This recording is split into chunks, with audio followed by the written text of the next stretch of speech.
Hi, എല്ലാവരും സന്തോഷമായിട്ടിരിക്കുവാണോ? അപ്പോൾ ഞാൻ എല്ലാവരും സന്തോഷമായിട്ടിരിക്കുവാണോ എന്ന് ചോദിച്ചാലും ചിലർക്കൊക്കെ ഒരു സന്തോഷം കാണുകയില്ല.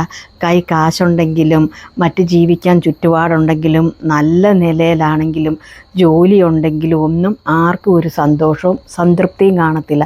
കാരണം വീട്ടിൽ എന്തെങ്കിലുമൊക്കെ ഒരു കാരണത്തിന് വഴക്കും പ്രശ്നങ്ങളും ഒക്കെയാകും. അപ്പോൾ തമ്മിത്തല്ലാകും. അതൊന്നെങ്കിൽ ഹസ്ബൻഡും വൈഫും കൂടെ ആയിരിക്കും, അല്ലെ മക്കളും അമ്മയും അച്ഛനും ഒക്കെ കൂടെയാകും, അല്ലെങ്കിൽ കുടുംബത്തിൽ മൊത്തത്തിലുള്ളൊരു പ്രശ്നമാകും, അല്ലെങ്കിൽ സങ്കടകരമായ രീതിയിലുള്ള അസുഖങ്ങളും കാര്യങ്ങളും ആകും, അല്ലെങ്കിൽ നമ്മൾ പ്രതീക്ഷിക്കാത്ത നമ്മുടെ ഏറ്റവും വേണ്ടപ്പെട്ട ആരുടെയെങ്കിലും ഒരു മരണമാകും. ഇതൊക്കെ നമുക്ക് സങ്കടങ്ങൾ മാത്രമേ തരത്തുള്ളൂ. അപ്പോൾ അതിനൊക്കെ ഒരു പ്രതിവിധി നമ്മളതിൻ്റെ അകത്ത് മെയിനായിട്ട് കാര്യം ഞാൻ പറയാം. നമുക്കൊരു അറ്റാക്ക് വന്നു, നമ്മൾ മരിച്ചു പോകും. ഒരു ക്യാൻസർ വന്നു, നമ്മൾ മരിച്ചു പോകും. ഇല്ലാതൊന്നുമില്ല. നമ്മളൊരു ക്യാൻസർ വന്നു കഴിഞ്ഞൊരു പേഷ്യൻ്റ് ഉണ്ടല്ലോ, നമുക്കൊരു മരണത്തിൻ്റെ ഒരു സമയമായി കഴിയുമ്പം തിരിച്ച് ഈ പോയ ക്യാൻസർ എങ്ങനെയാണെങ്കിലും ഇത് തിരിച്ച് വന്നിരിക്കും.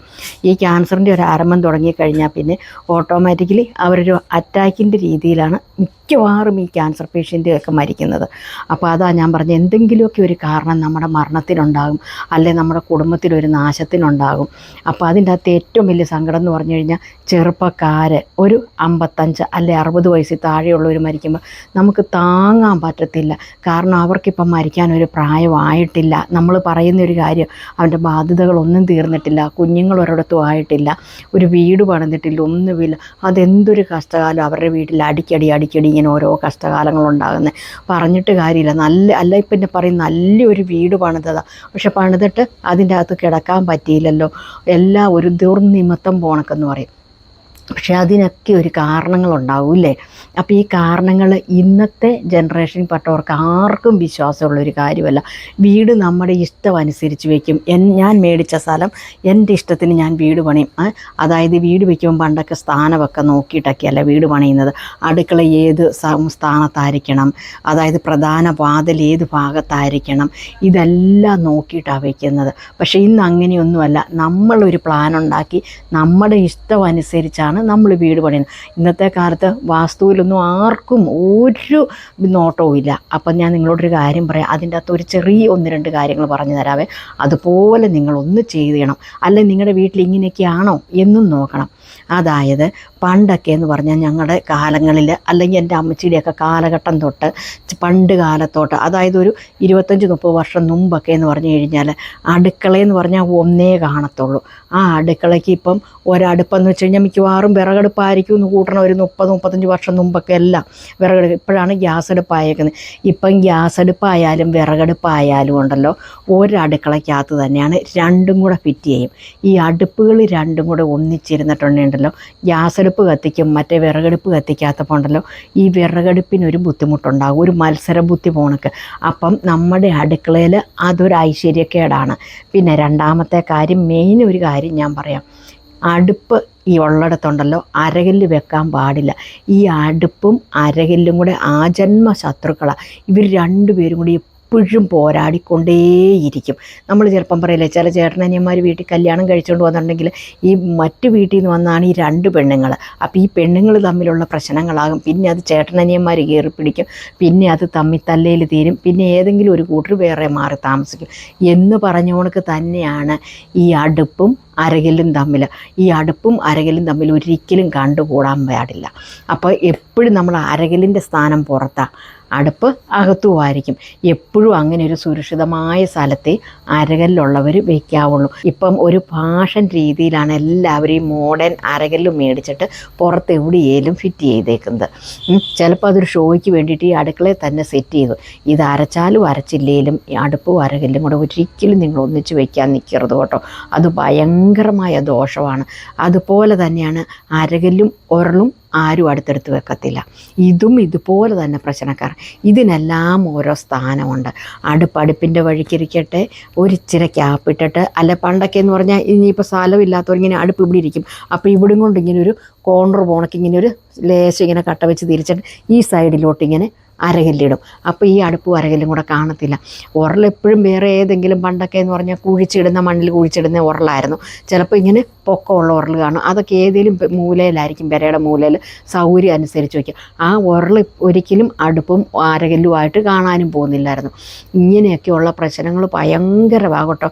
കുടുംബത്തെ ദുർമരണങ്ങൾ, അത് വെച്ച് കഴിഞ്ഞാൽ ഇവർ തമ്മിൽ ആജന്മ ശത്രുക്കൾ. നമ്മളൊരു വീട്ടിൽപ്പെട്ട സാധനങ്ങളാണ് ഇത്. ഇപ്പം നിങ്ങൾ ചോദിക്കും കല്ലിനും മണ്ണിനും ഒന്നും ജീവനില്ലല്ലോ എന്ന്. പക്ഷെ അത് ജീവൻ്റെ അല്ല, അതൊക്കെ ഒരു വാസ്തുവിൻ്റെ ഒരു പ്രശ്നം തന്നെയാണ്. നമ്മളിതെല്ലാം നോക്കി വേണം.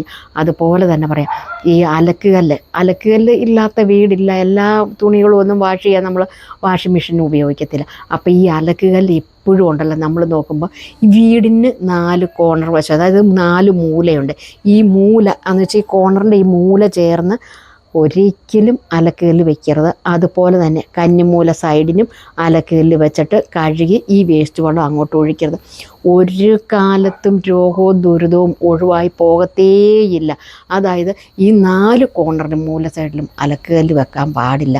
അതായത് വടക്ക് വശത്താണെങ്കിൽ പോലും ഒരു സെൻറ്റർ കണക്കാക്കിയിട്ട് വെക്കണം. പടിഞ്ഞാറ് സൈഡിലാണെങ്കിലും പടിഞ്ഞാറിലോട്ടും ഈ കന്നിമൂലയുടെ ഒരു ഭാഗം വരുന്നുണ്ടല്ലോ. അപ്പോൾ അങ്ങനെ വെക്കാൻ പാടില്ല. അതുപോലെ തന്നെ സൂര്യൻ അസ്തമിച്ചങ്ങ് പോകുന്ന ക്യാപ്പിന് ആ നേരെ ഫ്രണ്ടിലും കൊണ്ട് അലക്കല്ല് വെക്കരുത്. അതുപോലെ തന്നെ കിഴക്കുനിന്ന് ഇങ്ങനെ വെളുപ്പിൻ്റെ സൂര്യൻ ഉദിച്ചു വരുമല്ലോ, ആ ഭാഗത്തും അലക്കല്ല് വയ്ക്കുക. ബാക്കി അവിടെ നിന്ന് അങ്ങോട്ട് കുറച്ച് മാറി മാത്രം ചെയ്യുക. പണ്ടൊക്കെ ഈ അലക്കല്ലൊക്കെ വെക്കുന്നുണ്ടല്ലോ സ്ഥാനം നോക്കി തന്നെയായിരുന്നു. ഇപ്പം അങ്ങനെയൊന്നുമില്ല. ഇങ്ങനെയൊക്കെയുള്ള വീടുകളിൽ ഭയങ്കരമായ കുടുംബ പ്രശ്നങ്ങൾ, അതായത് നടക്കാൻ പാടില്ലാത്ത ദുർമരണങ്ങൾ, വീട്ടിൽ കലഹങ്ങൾ, തമ്മിത്തല്ല്, രോഗങ്ങൾ, ഒരു ഗതിയും പരഗതിയും വരികയല്ല. നമ്മളിൽ എത്ര കാശും സാമ്പത്തികം വീട്ടിലേക്ക് കൊണ്ട് കയറിക്കഴിഞ്ഞാൽ പിന്നെ ഉണ്ടല്ലോ അത് നാനാവിധ വായ്പും, ആരും തമ്മിൽ ഒരു സ്വരച്ചേർച്ച ഉണ്ടാകത്തില്ല. അപ്പം നിങ്ങൾ ഇത്രയും കാര്യങ്ങൾ നിങ്ങളുടെ ശ്രദ്ധയിലൊന്ന് വെക്കണം. എൻ്റെ ഒരു അപേക്ഷയാകട്ടോ. ഇത് മറ്റാരുമല്ല, എന്നോട് കഴിഞ്ഞ ദിവസം അമ്മച്ചീനെ കൊണ്ട് ഹോസ്പിറ്റലിൽ പോയപ്പോൾ ഞാൻ ലഷോറി വെച്ച് എൻ്റെ ഒരു സബ്സ്ക്രൈബർ എന്നെ കണ്ടു, വന്ന് കെട്ടിപ്പിടിച്ചു. അപ്പോൾ ഒരുപാട് സന്തോഷിച്ചു. അപ്പം പറഞ്ഞു ഒരിക്കലും കാണുമെന്ന് പ്രതീക്ഷിച്ചതല്ല ചേച്ചി, അമ്മേനെയും കൊണ്ട് ഇവിടെയാണ് വരുന്നതെന്നൊക്കെ ചേച്ചി യൂട്യൂബിൽ ചാനൽ പറഞ്ഞിട്ടുണ്ട്. അപ്പോൾ ഒരിക്കലും പ്രതീക്ഷിച്ചിട്ടില്ലായിരുന്നു എന്ന് പറഞ്ഞു.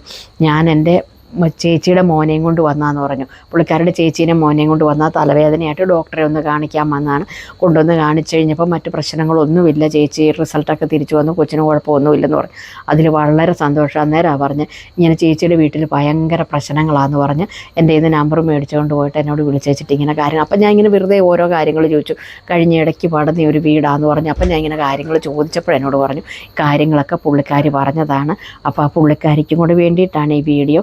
നിങ്ങൾ കാണുക. കണ്ടിട്ട് ഇങ്ങനെ എന്തെങ്കിലുമൊക്കെ അബദ്ധങ്ങൾ കാണിച്ചിട്ടുണ്ടെങ്കിൽ അതൊക്കെ ഒന്ന് ഒഴിവാക്കി മാറ്റി വയ്ക്കുക കേട്ടോ. അപ്പം കുടുംബ ഭദ്രത ഉണ്ടാകും. എല്ലാവരും സന്തോഷത്തോടെ സമാധാനത്തോടെ ജീവിക്കുക. അപ്പോൾ എല്ലാ ഐശ്വര്യങ്ങളും ഉണ്ടാകട്ടെ.